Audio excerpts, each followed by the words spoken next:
Study IQ IAS, आपका selection हमारा mission. तो शेर ऐसा है कि हर तरफ खामोशियां छाने लगी हैं, आहटे तूफान की आने लगी हैं, साजिशों ने इस कदर घोला जहर है, मछलियां पानी से कतराने लगी हैं। कुछ दिनों पहले मैंने एक वीडियो किया था जहां पे मैंने इस विषय पे बात की थी कि किस प्रकार से सुप्रीम कोर्ट में याचिका बार बार आ रही है कि पैलेट गन का इस्तेमाल नहीं करना चाहिए विरोध प्रदर्शन के जवाब में। आज जब मैं इस वीडियो को रिकॉर्ड कर रहा हूं तो सुप्रीम कोर्ट ने इस पे अपना निर्णय दिया है।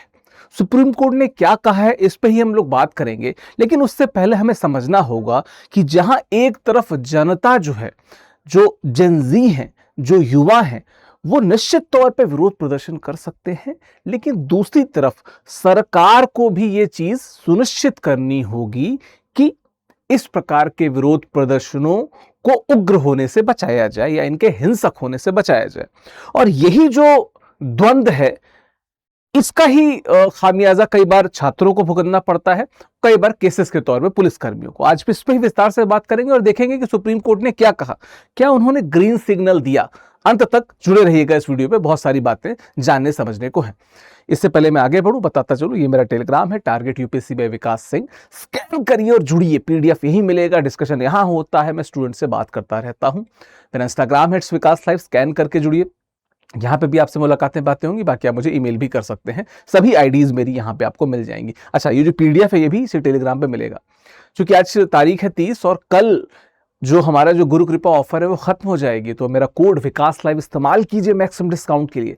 स्टडी IQ के सभी प्रोडक्ट्स पे, चाहे हमारे P2I बैच हो, हिंदी लिटरेचर हो, हर जगह पे आपको 50% का डिस्काउंट, डबल वैलिडिटी और टॉपर्स का मार्गदर्शन मिलेगा इस बैच में। तो कोड विकास लाइव इस्तेमाल करना है आपको सभी चीजों में, ठीक है। चलिए, ये कहानी आप सबको पता है, कई बार हम सब ने इसका जिक्र किया, आप सबने पढ़ा होगा कि जेन-ज़ी ने जो रिवॉल्यूशन लाया, जो प्रोटेस्ट किया, पूरी दुनिया ने देखा है ना, कि वो कहते हैं ना कि बूढ़े भारत में भी आई फिर से नई जवानी थी, कुछ वैसा देखने को मिला। उस प्रोटेस्ट के नए तरीकों को लोगों ने सराहा भी और उसका विरोध भी किया भाषा को लेके। लेकिन इस प्रोटेस्ट का जो सबसे हाईलाइट था वो 20 जुलाई को था, जब पुलिस ने बल प्रदर्शन किया, है ना, प्रदर्शन किया और वो छात्र जो थोड़े से उग्र होते दिख रहे थे उन पे लाठीचार्ज किया। यूं तो पूरे भारत में इस लाठीचार्ज का विरोध हुआ, कंडेम किया गया।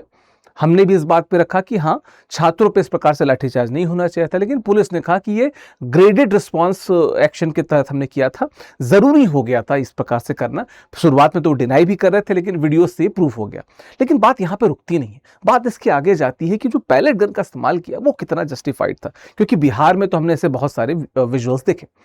अब पैलेट गन को लेके भी एक बहस चलती है कि कितना सही है कितना नहीं, क्योंकि पैलेट गन एक हल्का यंत्र माना जाता है छात्रों को रोकने का, लेकिन उसकी चूंकि जो आर्क होती है वो करेक्ट नहीं होती है, वो स्टूडेंट्स को हार्म पहुंचा सकती है। और there are so many evidences, बहुत सारे केसेस हैं जहां पे देखा गया कि पैलेट गन से लोगों की आंखें या कान तक पे या गर्दन पे बड़ी बड़ी, मतलब आंखें तो कई बार जा भी चुकी है, तो तीव्र घाव हो चुके हैं जो देखा गया है, ठीक है।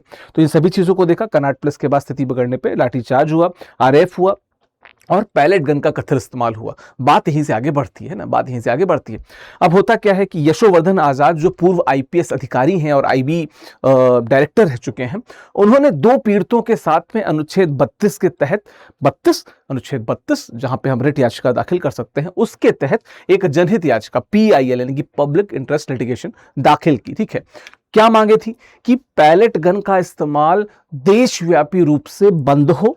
सेकंड, पीड़ितों को मुआवजा मिले, ठीक है, और कैसा मुआवजा, एग्जाम्पलरी है ना, अनुकरणीय मुआवजा मिले जो जरूरी है उनके लिए, एंड घायलों का पूर्ण चिकित्सकीय उपचार किया जाए। ये 3 मांगे थी आजाद साहब की, और एक हद तक इन मांगों को बड़ा जेन-ज़ी समर्थन भी मिल रहा था। कॉकरोच जनता पार्टी भी इन मांगों के साथ में थी कि हाँ, पैलेट गन का प्रयोग नहीं होना चाहिए, ठीक है। अब 30 जुलाई को जब हम यहां पे खड़े हैं तो सुप्रीम कोर्ट ने क्या कहा, सुप्रीम कोर्ट ने कुछ अहम बातें कही। पहली बात, पूर्ण प्रतिबंध अस्पष्ट नहीं किया जा सकता। क्यों? उन्होंने कहा कि बिना BPRD नियमों, BPRD क्या है, bureau of police research and development, ये गृह मंत्रालय के अधीन एक संस्था है जो पुलिसिंग हेतु दिशा निर्देश जारी करती है। तो BPRD नियमों को चुनौती दिए बिना सीधे बैन संभव नहीं है। मतलब until and unless will cross check that rule, हम इसको बैन नहीं कर सकते, ब्लैंकेट बैन नहीं कर सकते पैलेट गन पे। द सेकंड थिंग इज कि 20 जुलाई की घटना ग्रेडेड रिस्पॉन्स जो कमिक रिस्पॉन्स होता है ना कि धीमे धीमे टाइट होता जाता है, उसके तहत थी या नहीं, इसकी प्रक्रियागत वो जांच करेंगे। एंड द लास्ट थिंग कि असाधारण परिस्थितियों में, ये बात कही सुप्रीम कोर्ट ने, पुलिस को सामान्य पुलिसिंग में नहीं बल्कि विशेष व अपवाद स्वरूप स्थितियों में पैलेट गन इस्तेमाल करने का अधिकार है।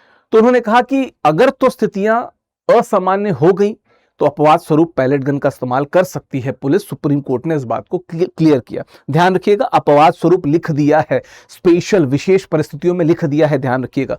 तो इन अ वे हम कह सकते हैं कि not that green signal but a yellow signal, कि अगर जरूरी पड़ा देन यू कैन यूज, बाकी बीपीआरडी नियम जो कहते हैं। ठीक है, चलिए मिथ और रियलिटी पे थोड़ा सा देख लेते हैं। एंड फिर से बता दूं, दीज ऑल स्टेटमेंट्स, ये इंडियन एक्सप्रेस और द हिंदू से जो मैंने टेक्स्ट पढ़ा और जो विद्वानों की राय थी, जो सुप्रीम कोर्ट ने कहा, हम उसके आधार पर बता रहे हैं, है ना।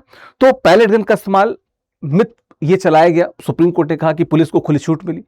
पुलिस ने कहा कि नहीं, सिर्फ असाधारण परिस्थितियों में हमने इसका इस्तेमाल किया, बीपीआरडी के नियमन के तहत किया। ठीक है, पूर्ण प्रतिबंध की याचिका खारिज की गई, ऐसा कहा गया नहीं। अभी भी इसकी जो याचिका थी, अभी मैंने पढ़ा, सुप्रीम कोर्ट ने कहा कि अस्पष्ट है, जब तक ये स्पष्ट नहीं होगी will not go further. Then मामला बंद कर दिया गया। कुछ लोगों ने कहा नहीं, केंद्र से जवाब तलब किया गया है और पूछा गया है कि ये ग्रेडेड रिस्पॉन्स जो आपने कहा है ये वास्तविकता में है या नहीं, हम इसकी जांच करेंगे। एंड देन पीड़ितों की स्थिति क्या है, लोग कह रहे हैं देखी हुई, कोर्ट का कहना है और एट द सेम टाइम सरकार का कहना है कि जो श्रेष्ठतम इलाज है उसका निर्देश दिया गया है। तो ये एक रोड चल रहा है जिस पे बात लगातार चल रही है। ठीक है, अब देखिए, अगर हम union public service commission UPSC के नजरिए से देखें, यानी कि जो सिविल सेवा परीक्षा उसके नजरिए से देखें, तो दो तरीके हैं। एक तरफ नागरिक अगर असहमति व्यक्त करना चाहता है तो उसका क्या अधिकार है, फ्रीडम टू डिसेंट उसका अधिकार है। एट द सेम टाइम राज्य जो है वो कानून व्यवस्था बनाए रखेगा, उसका दायित्व है, उसका रिस्पॉन्स है। States duty for public order ये भी चलती है। तो यहां पे एक फाइन बैलेंस बनाने की बहुत जरूरत हो जाती है, क्योंकि यही लोकतांत्रिक ढांचे का एक द्वंद्व है।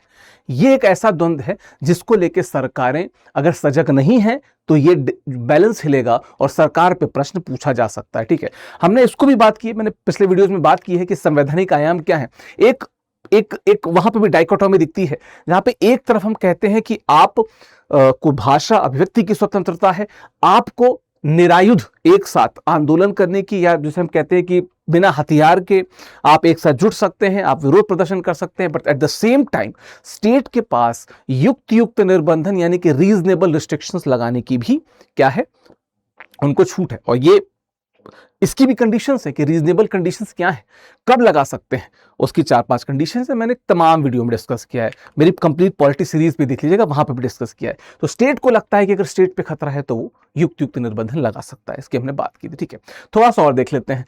ठीक है, कि बल, जैसे हम लिखते हैं कि अनुपातिकता का सिद्धांत क्या कहता है, थोड़ा सा देख लेते हैं। ध्यान रखिएगा कि जब हम बल प्रयोग की बात करते हैं तो एक केस है अनुराधा भसीन बनाम भारत संघ 2020 का। कहा क्या कि ये बात चेक होगी कि उद्देश्य की वैधता क्या है, ये जो बल प्रयोग हुआ उसकी वैधता क्या है। देन ये तर्क संगत संबंध जुड़ता है कि नहीं केस से इसका। देन थर्ड, लीस्ट जो क्या कहते हैं रिस्ट्रिक्टिव मेजर्स हैं वो लिए जाएं, ये नहीं कि सबसे पहले सबसे बड़ा वाला आपने ले लिया। बेसिकली वही ग्रेडेड रिस्पॉन्स प्लान की बात है। एंड थर्ड, आपको इस बात को इंश्योर करना पड़ेगा कि इस एक्शन के दौरान भी अधिकारों का संतुलन बना रहे, चाहे वो जेंजी हो, चाहे वो आंदोलनकर्ता हो या पुलिस हो। एट अ टाइम जो स्टेट है वो अधिकारों के संतुलन से इतर नहीं जा सकती, अधिकारों का संतुलन बनाना होगा। अच्छा, कोर्ट ने क्या कहा, ग्रेडेड रिस्पॉन्स फ्रेमवर्क को क्या बताया, उन्होंने कहा हम देखेंगे, वो वाला नहीं कि लाजिम है हम भी देखेंगे। कोर्ट ने कहा कि हम देखेंगे सरकार के एक्शंस पे कि चेतावनी दी गई कि नहीं, संवाद किया गया कि नहीं, आंसू गैस, उसके बाद अगर ये नहीं काबू हो पा रहा है, बच्चे उग्र हो रहे हैं, तो उसके बाद आंसू गैस छोड़ा गया, उसके बाद लाठीचार्ज हुई, एंड देन पैलेट गन। क्या ये इसी क्रम में था? अगर इस क्रम में नहीं था तो शायद सरकार से जवाब तलब किया जाए। सुप्रीम कोर्ट को लेकर बहुत क्लियर है। अब थोड़ा सा बात कर लेते हैं संस्थागत जवाबदेही को लेकर। देखिए, दिल्ली पुलिस के पास क्या है, पैलेट गन का कोई स्पष्ट स्टैंडिंग ऑर्डर नहीं है। ये अस्पष्टता बताती है कि स्थितियां थोड़ी सी तो डगमगाई सी थी, है ना। लिखा है आरटीआई से 2016 की बीपीआरडी गाइडलाइन मिली है जिसमें कहा गया कि उनके पास कोई स्टैंडिंग ऑर्डर नहीं है। इसका मतलब बीपीआरडी के नियम जिनको कोर्ट किया जा रहा है कोर्ट के द्वारा, वो भी इस बाबत क्लियर कुछ कह नहीं पा रहे, है ना। यह पुलिस सुधार की कमी दिखाता है। मैं कई बार बता चुका हूं कि जब हम पुलिस रिफॉर्म की बात करते हैं तो there are so many reforms, this is one of the, कि there is no clear cut order. हम बीपीआरडी नियमों की बात कर रहे हैं पर इस प्रकार का स्टैंडिंग ऑर्डर मिल ही नहीं रहा, आरटीआई ही कहती है। Then at the same time संघवाद की बात करें तो क्या है, दिक्कत क्या है कि देखिए दिल्ली पुलिस जो है वो मिनिस्ट्री ऑफ होम अफेयर्स के अधीन है, गृह मंत्रालय के अधीन है। अमूमन जो पुलिस होती है वो राज्य सरकार के अधीन होती है। एक द्वंद्व ये भी होता है दिल्ली पुलिस के पास में, तो ये भी कहीं ना कहीं एक संघर्ष की बात है। तो कहीं ना कहीं जो जवाबदेही की बात तय हो जाती है, किसके पास जाएंगे, फिर होम मिनिस्टर के पास जाते हैं, अपनी ही जनता को पीटना पड़ जाता है। स्टेट्स में ऐसा नहीं होता, स्टेट में स्टेट की पुलिस होती है, वो देखती है कैसे करना होता है। ये द्वंद्व भी चलता है वहां पे, ठीक है। कुछ और प्रश्न है, ठीक है, जो मानवाधिकार और लोक स्वास्थ्य से जुड़े हैं। जैसे जब हम पैलेट गन की बात करते हैं तो पैलेट गन की जो ट्रेजेक्ट्री होती है, मैंने शुरुआत में बताया, अनियंत्रित होती है, अनप्रेडिक्टेबल होती है। ऐसे में ये आंखों को स्थायी रूप से क्षति पहुंचा सकती है। बहुत से केसेस में देखा गया कि लोगों की आंख की रोशनी चली गई। इसके अलावा भी कुछ सेंसिटिव जगहों पर लग के उनकी भी बहुत सारी स्थितियां खराब हुई, चोटें लगी, गंभीर चोटें आई। एंड 2016 के बाद से कश्मीर में ऐसे बहुत सारे मामले देखे गए कि सिर्फ ये कानून व्यवस्था का मसला नहीं रह गया, मानवाधिकार से भी इसको जोड़ा जाता है। जो पैलेट गन का प्रयोग होता है मानवाधिकार से जोड़ा जाता है। अगर हम पैलेट गन के इतिहास को देखा जाए जो बहुत ज्यादा बढ़ता गया, तो बुरहान वानी वाला जो केस था 2016 में, आप सबने देखा होगा, बड़ा चर्चित रहा था, है ना। एनकाउंटर के बाद प्रदर्शन हुआ, पैलेट गन का वहां पे प्रयोग हुआ था, भारी स्तर पर प्रयोग हुआ था। मिनिस्ट्री ऑफ होम अफेयर्स की जो विशेषज्ञ समिति थी गठित हुई थी कि क्या ये पैलेट गन का उपयोग सही हुआ था। उसके बाद से बहुत ज्यादा हो गया। जम्मू कश्मीर हाई कोर्ट ने इसको बार बार जो बैन की याचिकाएं थी बार बार उसको खारिज की, क्योंकि बार बार वहां के जो जन संगठन थे वो याचिका दाखिल कर रहे थे कि पैलेट गन का मिसयूज होता है, जानबूझ के इस्तेमाल होता है। याचिकाएं खारिज हुई। उन्होंने कहा कि भाई बल प्रयोग जरूरी है तो पैलेट गन का भी इस्तेमाल हो रहा है। पहली बात अगर हम देखा जाए तो जो कश्मीर सीमा से निकलकर जब हम बात करते हैं मुख्य धारा छात्र आंदोलन में, तो ये जो बहस यानी कि जो पैलेट गन की बहस थी, ये आप सुन लीजिए, आप सर्च कीजिए, you will find this in Kashmir also.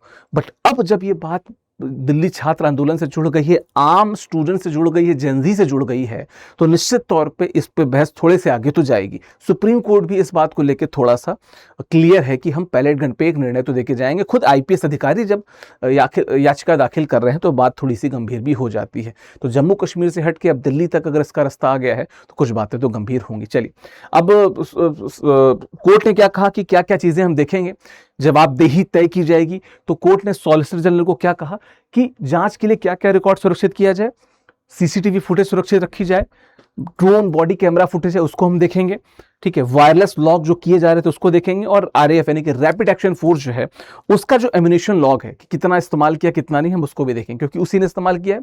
Rapid action force जो सेंट्रल आर्म्ड पुलिस फोर्सेज है उसका ही एक हिस्सा है, जो सांप्रदायिक हिंसा या भीड़ नियंत्रण में इसकी तैनाती की जाती है, ठीक है। तो क्या है, ध्यान रखिए कि बिना सबूत के हम किसी भी अधिकार को संरक्षित नहीं कर सकते। तो कोर्ट ने कहा कि until and unless we'll go through all these सबूत्स, है ना, देन हम सभी अधिकार संरक्षण की बात करेंगे, है। तो अगर हम इसके कुछ केसेस हैं, मैं पिछले वीडियो में मैंने बात की थी, हिम्मत लाल शाह केस है कि आप सार्वजनिक सड़कों और मैदानों पर सभा करने के अधिकार है, लेकिन आपको ध्यान रखना होगा कि रेगुलेट हो सकता है, रेगुलेशन है इसका, और वो अगर बड़ी ही महत्वपूर्ण सड़क है, रोड है, तो आपको वहां पर नहीं बैठना होगा, डेजिग्नेटेड एरिया में बैठिए। रामलीला में जो घटना है कि आप जो अनशनरत लोग हैं उन पे ऐसे ही लाठीचार्ज नहीं कर सकते, राइट टू स्लीप का भी वायलेशन बताया गया। उसके अलावा जो मजदूर किसान शक्ति है कि विरोध स्थलों पे प्रतिबंध की असहमति, आप लोकतंत्र का एक सेफ्टी वॉल्व है लेकिन सही जगह पे आप विरोध कीजिए, इसकी बात की गई। और अमित सानी शाहीन बाग वाला केस क्या कि आपको जो स्पेसिफिक एरिया है जहां पे आपको अलॉट किया गया वहीं जाके विरोध कीजिए, जो बहुत इंपॉर्टेंट वाली रोड है वहां पे आप विरोध प्रदर्शन नहीं कर सकते, इसकी बात हो चुकी है।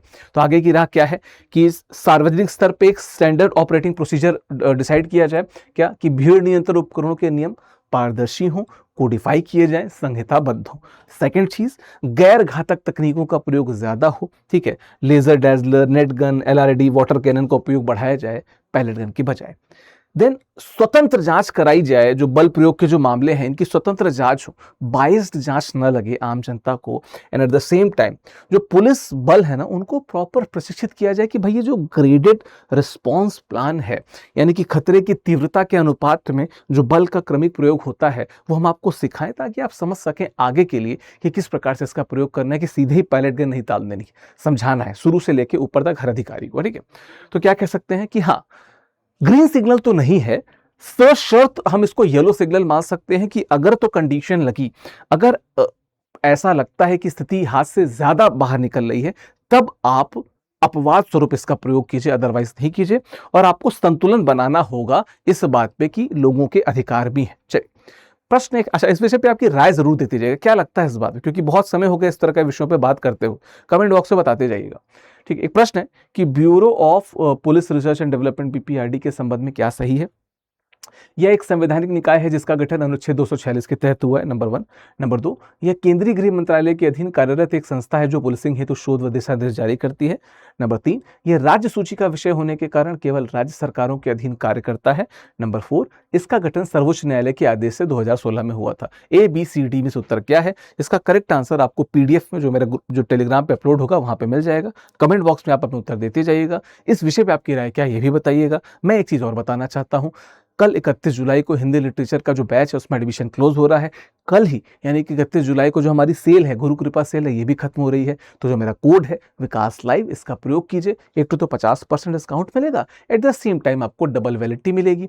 साथ में जो रैंकर्स हैं, जो टॉपर्स हैं, उनसे आपका मेंटरशिप भी होगा। हम तो हैं ही गाइड करने के लिए। विकास लाइव कोड याद रखिएगा मैक्सिमम डिस्काउंट के लिए। एंड कल हिंदी लिटरेचर जो सबसे शानदार ऑप्शन है उसका बैच खत्म हो रहा है ना। कोई भी कंफ्यूजन हो, टारगेट यूपीएससी बाय विकास सिंह टेलीग्राम, यहाँ पे आ जाइए, PDF यहीं मिलेगा, डिस्कशन यहीं होता है। इट्स विकास लाइव मेरा इंस्टाग्राम है, यहाँ पे भी जुड़ जाइए। कोई और डाउट हो तो आप मुझे मेल कर सकते हैं, कमेंट बॉक्स में अपने ओपिनियन को रख सकते हैं, डाउट भी रख सकते हैं। बाकी स्वागत है आपके सभी कमेंट्स का। मिलते हैं अगले वीडियो में, तब तक बहुत बहुत अपना ध्यान रखिएगा। शुभकामनाएं। स्टडी IQ IAS, आपका सिलेक्शन हमारा मिशन।